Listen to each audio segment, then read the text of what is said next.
যেই ৮৪টি বিষয় আলাপ আলোচনা করে মোটামুটি একটা সিদ্ধান্তে পৌঁছেছে যে জাতীয় ঐক্যমত্য কমিশন নোট অফ ডিসেন্ট সহকারে, অর্থাৎ কিছু কিছু সিদ্ধান্তে কিছু কিছু দলের নোট অফ ডিসেন্ট ছিল, বাট সেটা ঐক্যমত্য কমিশনের আলোচনায় ছিল এবং আলোচনায় ওটাকে অনেকবার বলা চলে আপনার সংযোজন বিয়োজন করে এদিক সেদিক করা হয়েছে। যেমন ধরেন, ঐক্যমত্য কমিশনের আলোচনায় গুরুত্বপূর্ণ একটা বিষয় ছিল যে ক্ষমতার ভারসাম্য নিশ্চিত করার জন্য যে এনসিসি নামে একটা সাংবিধানিক বডি থাকবে, যে এনসিসি ন্যাশনাল কনস্টিটিউশনাল কাউন্সিল, যেখানে থাকবেন প্রধানমন্ত্রী, প্রধান বিচারপতি, সরকারি দলের সংসদীয় নেতা, বিরোধী দলের নেতা, স্পিকার, ডেপুটি স্পিকার, এরকম একটা কনসেপ্ট মানে নেওয়া হয়েছিল। তো সেটাতে যখন অনেকেই বলল যে এইটা তো মানে ঘরের মধ্যে একটা ঘর হবে, এটা যদি হয় কার্যত সরকার ফাংশন করতে পারবে না, তখন এটা দ্বারা আরেকটা অচল অবস্থা তৈরি হবে। তো আলোচনার ভিত্তিতে ওইটাকে এক্সক্লুড করা হয়েছে। এরকম বেশ কিছু প্রস্তাব কিন্তু ঐক্যমত্য কমিশনের আলাপ আলোচনা থেকে এক্সক্লুড করা হয়েছে এবং যেগুলো শেষ পর্যন্ত ইনকর্পোরেট করা হয়েছে, এইখানেও কিন্তু অনেক দাবি আপনার এদিক সেদিক করে একটু পরিমার্জন করা হয়েছে। যেমন ধরেন, জামাত এবং ইসলামী আন্দোলন, তারা হচ্ছে জাতীয় নির্বাচন পিআর পদ্ধতি বা প্রপোর্শনেট পদ্ধতিতে এইটা আনার জন্য ইস্যু তারা অনেক দিন ঐক্যমত্য কমিশনের চেষ্টা করেছে। কিন্তু এখানে আরও বেশিরভাগ দল বলেছে যে একেবারে দুই কক্ষ বিশিষ্ট বা পুরো নির্বাচন পিআর পদ্ধতিতে হলে বাংলাদেশের প্রেক্ষাপটে এইটা কার্যকর হবে না। আমরা যেহেতু দ্বিকক্ষ বিশিষ্ট সংসদের কথা বলতেছি, সেখানে উচ্চ কক্ষে এই প্রপোর্শনেট পদ্ধতি চালু করা যেতে পারে। সেখানে কোনো কোনো দল বলেছে আবার অর্ধেক পিআর অর্ধেক সিটের ভিত্তিতে। সেইখানে শেষ পর্যন্ত কমিশন সবার কথাবার্তা শুনে একটা রেফারির ভূমিকায় তারা বলেছে যে তাহলে প্রপোর্শনেট সিস্টেম হতে পারে। এই রকমের বিভিন্ন ধরনের মত যখন এসেছে, ঐক্যমত্য কমিশন একটা সিদ্ধান্ত গ্রহণের জায়গায় তো ছিল এবং তাদেরকে কিছু ক্ষেত্রে এই ফ্রিডম দেওয়া হয়েছিল। ওখানে ধরেন কিছু কিছু বিষয়ে, যেমন কিছুটা বিএনপি কিংবা অন্য দল মুখোমুখি ছিল, তখন অনেক ক্ষেত্রে বিএনপি, জামায়াত এবং সংশ্লিষ্ট দল মিলে শ্যাডো ক্যাবিনেটের মতো কিংবা মানে কিচেন ক্যাবিনেট বলেন, তারা আবার আলাদা আলাপ আলোচনা করে আমরা বলেছি যে 10-15 মিনিট ব্রেক দেন, 20 মিনিট আধা ঘন্টা, যে এটা একটু তারা আলোচনা করে কনক্লুশনে পৌঁছানো যায় কিনা। তো সেই আলোকেই কিন্তু 84টি প্রস্তাব মোটামুটি একটা ঐক্যমত ধরে আসলে এই জুলাই সনদকে স্বাক্ষর করা হয়েছে। এখন এইটাকে যদি আপনি একটা জাতীয় সমঝোতার স্মারক ধরেন, একটা দলিল ধরেন, সেই ক্ষেত্রে ঐতিহাসিক দলিলের কারণে এখানে সাইদ খান নোট অফ ডিসেন্ট দিয়েছে, এইটাতে তার একমত ছিল না। যেমন 72-এর সংবিধানে সুরঞ্জিত সেন স্বাক্ষর করেনি, কিন্তু সংবিধান তো পাশ হয়েছে, সংবিধান দ্বারা রাষ্ট্র পরিচালনা হয়েছে। তো জুলাই সনদটা কিন্তু ওইভাবেই মানে ধরা হয়েছিল, যেখানে নোট অফ ডিসেন্ট আছে কিন্তু এইটা জাতীয় আসলে প্রেক্ষাপটে এটা গৃহীত করা হচ্ছে। এখন হ্যানা ভোটের ক্ষেত্রে আপনি যেটা বলেছেন যে তাহলে এখানে জনগণেরও তো এরকমের ডিভিশন আসতে পারে, মত বিমত থাকতে পারে।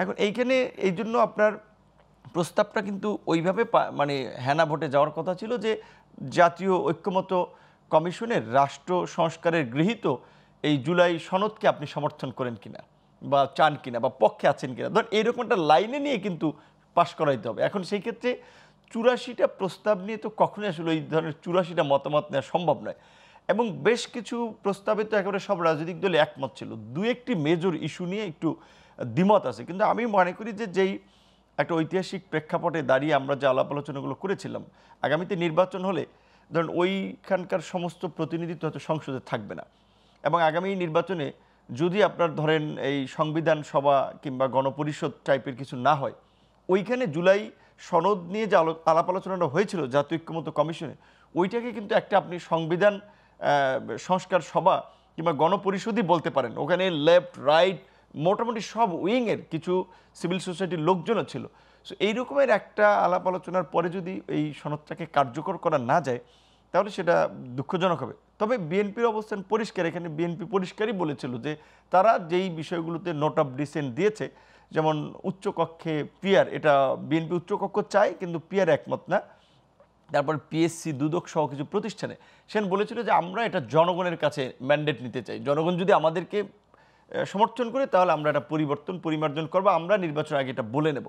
সেক্ষেত্রে এরকম একটা আলাপ আলোচনা ছিল, ওকে যদি জনগণের কাছে রাজনৈতিক দলগুলো এটা নিয়ে যায় সেটা নিতে পারে, কিন্তু আমরা সিদ্ধান্তগুলো এইভাবে জানাতে চাই, যেটা ঐক্যমত্য কমিশন বলেছে। এবং আরেকটি বিষয় এখন রেজ করেছে, সেটি হচ্ছে গণভোট জাতীয় নির্বাচনের আগে না একই দিনে, এটি নিয়েও কিন্তু এক ধরনের রাজনৈতিক দলগুলোর মধ্যে দ্বন্দ্ব চলছে। এর কারণে কিন্তু সাধারণ মানুষের মধ্যে এক ধরনের আশঙ্কা দেখা দিয়েছে যে জাতীয় নির্বাচনের ৩ মাস আগে এরকম আলোচনা বা এরকম আলোচনা সমালোচনা আমাদের জাতীয় রাজনীতিতে কোনো সংকটের সৃষ্টি করবে কিনা। আপনার এইটা একটা মানে কি বলবেন, অপ্রয়োজনীয় এক্সটেন্ডেড আলোচনা। কারণ কি, যেখানে ঐক্যমত্য কমিশনে আলাপ আলোচনাটা হয়েছিল যে তাহলে এই সনদটা আলোচনা এটা কীভাবে কার্যকর করা হবে, তো সেখানে অধ্যাদেশ হবে, প্রেসিডেন্টের অধ্যাদেশ হবে, নাকি প্রধান উপদেষ্টা আপনার অধ্যাদেশ জারি করবেন, নাকি গণভোটে হবে, নাকি সংসদে হবে, ওইখানেও কিন্তু বিতর্ক হয়েছে। এবং শেষ পর্যন্ত কিন্তু এরকমই আলাপ আলোচনাটা ছিল যে যেহেতু ডিসেম্বরে তফসিল হবে, ফেব্রুয়ারিতে নির্বাচন, কাজে এটা জাতীয় ওই নির্বাচনের সাথে একই সাথে গণভোট। এবং এখানেও সত্যিকার অর্থে গণভোটের প্রথম দিকে বিএনপি এগ্রি করে নাই, যেটা গণভোটের দরকার নাই, সংসদে এটা পাস করবে। এইটা আলাপ আলোচনা, এটা সংসদে আবার প্রয়োজনে আলাপ আলোচনা করে এটা সংসদে পাস করা হবে।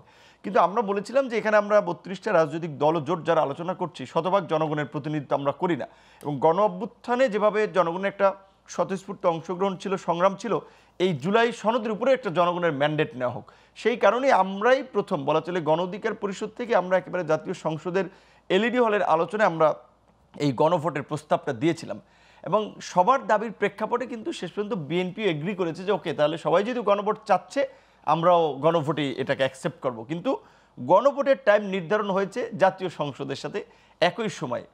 তো এখন হঠাৎ করে আসলে এই আলোচনাটা যে কোত্থেকে আসলো, এটি আমরা কনফিউশন। এখন অনেক ক্ষেত্রে মনে হচ্ছে ধরেন এখন টেলিভিশন পত্র পত্রিকার তো ওইভাবে আর বিরোধিতার জায়গা নেই, এখন টক শো সেগুলো চলবে, তো এখন সবাই এই বিষয়টা পিক করছে, দু একটা দল বলতেছে। ইন্টারেস্টিং বিষয় হচ্ছে এনসিপি আন্দোলন সংগ্রামের তরুণদের বড় একটা অংশ এখানে আছে, তো তারা গণভোট নিয়ে তারাও খুব কড়া কথা বলে, তারাও রিজিট না, রাইট। এখন শেষ দিকে কিন্তু এই এসে বলেছে যে তাদেরও আপত্তি নাই, গণভোট আগে করুক বা পরে করুক।